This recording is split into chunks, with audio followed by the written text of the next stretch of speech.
تین دوست۔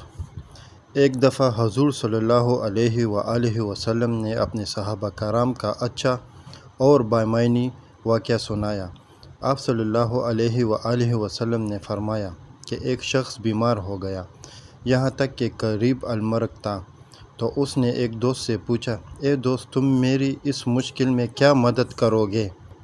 اس نے جواب دیا، جناب، میں ساری زندگی آپ کی خدمت کرتا رہا ہوں، لیکن اب موت کا میرے پاس کوئی علاج نہیں، اب میں آپ کی کوئی خدمت نہیں کر سکتا۔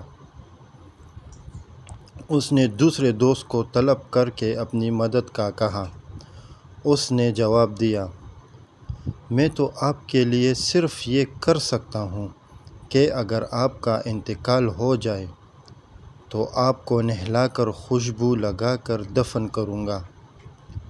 اب اس نے تیسرے دوست سے مدد طلب کی۔ اس نے کہا، میں آپ کا موت کے بعد بھی ساتھ دوں گا، قبر میں آپ کے ساتھ جاؤں گا اور قیامت کے دن آپ کے ساتھ نکلوں گا اور آپ کے ساتھ ہی رہوں گا۔ یہ سارا واقعہ سنانے کے بعد حضور صلی اللہ علیہ وآلہ وسلم نے فرمایا، تم جانتے ہو یہ تین دوست کون ہیں؟